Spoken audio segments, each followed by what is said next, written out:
नमस्कार। प्रादेशिक समाचार के साथ मैं पूनम किरकेट्टा। पहले मुख्य समाचार।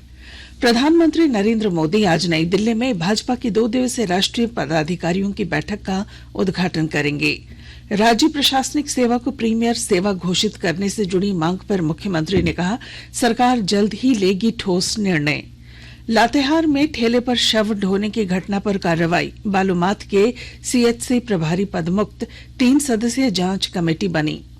और मौसम विभाग का पूर्वानुमान, राज्य में अगले 24 घंटों के दौरान बढ़ेगी कनकनी।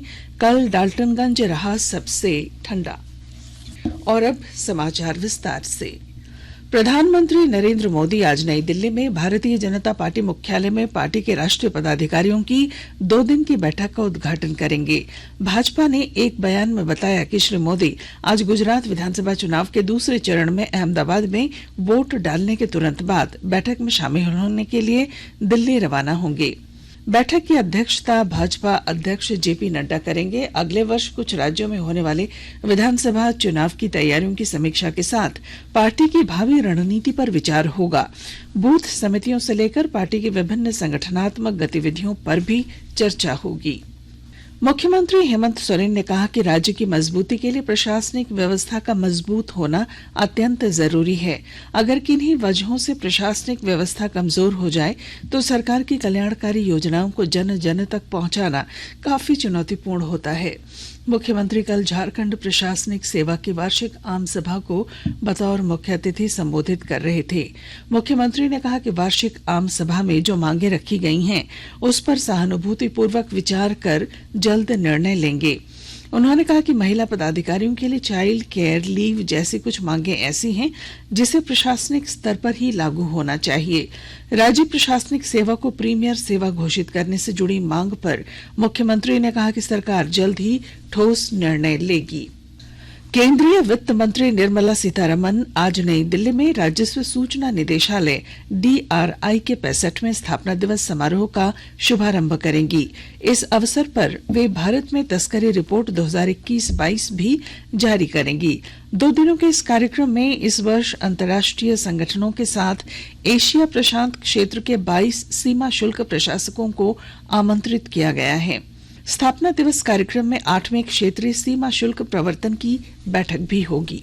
केंद्र सरकार मोटा अनाज के निर्यात को बढ़ावा देने के लिए आज नई दिल्ली में मोटा अनाज पोषक खाद्यान्न सम्मेलन आयोजित कर रही है। अंतर्राष्ट्रीय मोटा अनाज वर्ष 2023 के शुभारंभ से पहले वाणिज्य और उद्योग मंत्रालय ने कृषि और प्रसंस्कृत खाद्यान्न निर्यात विकास प्राधिकरण के माध्यम से इसका आयोजन किया है। केंद्रीय वाणिज्य और उद्योग मंत्री पीयूष गोयल मुख्य अतिथि होंगे। अपनी तरह के इस पहले सम्मेलन में सरकार 30 संभावित आयातक देशों और भारत के 21 मोटा अनाज उत्पादक राज्यों पर ई-कैटलॉग जारी करेगी। भारत सरकार के रेलवे मंत्रालय और बिड़ला ग्रुप के इम्पैक्ट इंडिया फाउंडेशन द्वारा संयुक्त रूप से 226वीं लाइफलाइन एक्सप्रेस ट्रेन पिछले 21 नवंबर से 5 दिसंबर तक गोड्डा के पोड़ैयाहाट में चिकित्सा संबंधी कार्यों में लगी है। विस्तृत ब्यौरे के साथ हमारे संवाददाता। भारत सरकार के रेलवे मंत्रालय एवं बिरला ग्रुप के इम्पैक्ट इंडिया फाउंडेशन के संयुक्त तत्वाधान में 226वां लाइफलाइन एक्सप्रेस ट्रेन पिछले 21 नवंबर से आज यानी 5 दिसंबर तक गोड्डा के पोड़ैयाहाट में चिकित्सा संबंधी कार्यों में लगा है। 15 दिनों तक चलने वाले इस महत्वपूर्ण स्वास्थ्य शिविर का आज अंतिम दिन है। हजारों ग्रामीणों आदिवासियों ने इस स्वास्थ्य शिविर लाइफलाइन एक्सप्रेस में इलाज कराया, ऑपरेशन कराया, मुफ्त दवाइयां, चश्मे एवं अन्य उपकरण लिए। गोड्डा उपायुक्त जीशान कमर एवं पुलिस अधीक्षक नाथू सिंह मीणा ने पानी, बिजली, सफाई और विधि व्यवस्था में हर संभव सहायता की। आकाशवाणी समाचार के लिए गोड्डा से मैं रंजन कुमार। आकाशवाणी के ताजा तरीन समाचारों के लिए आप हमारी वेबसाइट newsonair.com पर लॉग ऑन कर सकते हैं। ताजा समाचार Twitter handle @AIR news alerts और Facebook page All India Radio News पर भी उपलब्ध है। आप प्रादेशिक समाचार एकांश के ट्विटर हैंडल @AIR न्यूज_रांची और फेसबुक, इंस्टाग्राम पेज तथा YouTube channel AIR news Ranchi पर भी हमारे बुलेटिन सुन सकते हैं। प्रादेशिक समाचार आप आकाशवाणी रांची से सुन रहे हैं। लातेहार जिले के बालूमाथ में ठेले पर शव ले जाने की घटना के सामने आने के बाद बालूमाथ के प्रभारी चिकित्सा पदाधिकारी डॉक्टर पुरुषोत्तम को पद मुक्त कर दिया गया है। उन्हें हेरहंज मुख्यालय में योगदान देने का निर्देश दिया गया है। Civil surgeon doctor Dinesh Kumar ने बताया कि ये कार्रवाई डॉक्टर पुरुषोत्तम द्वारा स्पष्टीकरण का जो जवाब दिया गया है वो गैर जिम्मेदाराना पाने के बाद की गई है। उन्हें पद से मुक्त करने के बाद डॉक्टर सुरेश राम को बालूमाथ सामुदायिक स्वास्थ्य केंद्र का प्रभारी चिकित्सा पदाधिकारी बनाया गया है। नाबार्ड ने एजेंट बनकर जालसाजी करने वाले गिरोह के सतर्क रहने की अपील की है। हजारीबाग जिला विकास प्रबंधक नाबार्ड प्रेम प्रकाश सिंह ने बताया कि नाबार्ड द्वारा इस तरह की कोई भी नियुक्ति विज्ञापन नहीं निकाला गया है। नाबार्ड किसी भी प्रकार की नियुक्ति के लिए आवेदन केवल आधिकारिक वेबसाइट www.org के माध्यम से ही लेता है। साहिबगंज जिले में फूलों की खेती को बढ़ावा देने के साथ बागवानी से किसानों को आत्मनिर्भर बनाया जा रहा है। इसके तहत जिला उद्यान कार्यालय द्वारा JSLPS द्वारा चयनित 200 सखी मंडल दीदी किसानों के बीच गेंदा फूल पौधे का वितरण किया गया।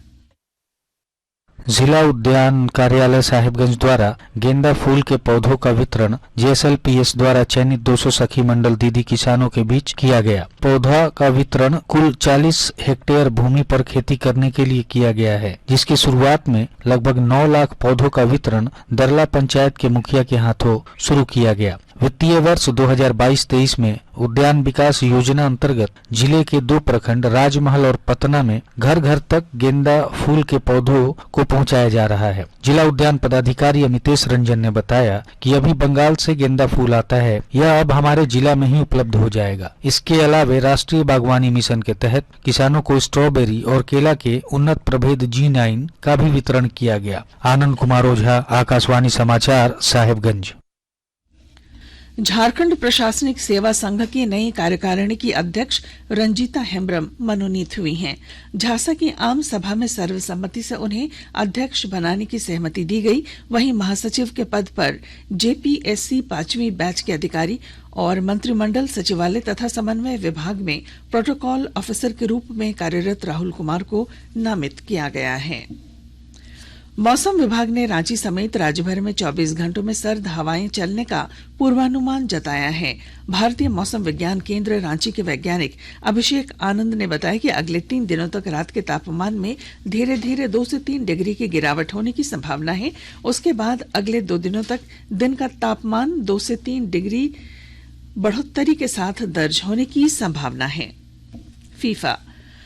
फीफा विश्व कप फुटबॉल में इंग्लैंड ने सेनेगल को 3-0 से आसानी से हरा दिया है। शनिवार को क्वार्टर फाइनल में अब उसका मुकाबला फ्रांस के साथ होगा। इससे पहले फ्रांस ने नॉकआउट मैच में पोलैंड को 3-1 से हराकर क्वार्टर फाइनल में प्रवेश किया। कल रात नॉकआउट मैच में अमेरिका को 3-1 से हराकर नीदरलैंड क्वार्टर फाइनल में पहुंचने वाली पहली टीम बनी। विश्व कप में कल दूसरे राउंड ऑफ 16 मैच में जापान क्रोएशिया से भिड़ेगा। कतर के अल जानब स्टेडियम में यह मैच भारतीय समय के अनुसार रात 8:30 बजे शुरू होगा। और अब अखबारों की सुर्खियां। राज्य से प्रकाशित लगभग सभी अखबारों ने पंकज मिश्रा को मदद पहुंचाने वालों से ईडी की पूछताछ और राज्य में बढ़ती ठंड की खबर को प्रमुखता से लिया है। प्रभात खबर अपने पहले पन्ने पर उसने शीर्षक बनाया है, पंकज को निर्दोष बताने वाले ASI और जेल अधीक्षक से आज होगी पूछताछ। गुजरात किसका फैसला आज, सीएम भूपेंद्र समेत 8 मंत्रियों की साख दांव पर। शीर्षक को दैनिक भास्कर ने अपने पहले पन्ने पर खबर बनाई है। हिंदुस्तान ने लिखा है, रांची में कल से सताएगी सर्द हवा, बढ़ेगी कनकनी। दैनिक जागरण ने लिखा है, पंकज को मदद पहुंचाने वालों पर ईडी करेगी कार्रवाई। अंग्रेजी अखबार हिंदुस्तान टाइम्स और द टाइम्स ऑफ इंडिया ने गुजरात में दूसरे चरण के चुनाव की खबर को पहले पन्ने पर जगह दी है। और अब अंत में मुख्य समाचार। प्रधानमंत्री नरेंद्र मोदी आज नई दिल्ली में भाजपा की 2 दिवसीय राष्ट्रीय पदाधिकारियों की बैठक का उद्घाटन करेंगे।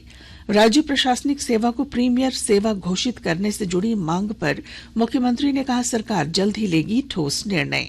लातेहार में ठेले पर शव ढोने की घटना पर कार्रवाई। बालूमाथ के CHC प्रभारी पद मुक्त, 3 सदस्यीय जांच कमेटी बनी। और मौसम विभाग का अनुमान, राज्य में अगले 24 घंटों के दौरान बढ़ेगी कनकनी। कल डाल्टनगंज रहा सबसे ठंडा। और इसके साथ ही आकाशवाणी रांची से प्रादेशिक समाचार का ये बुलेटिन समाप्त हुआ। नमस्कार।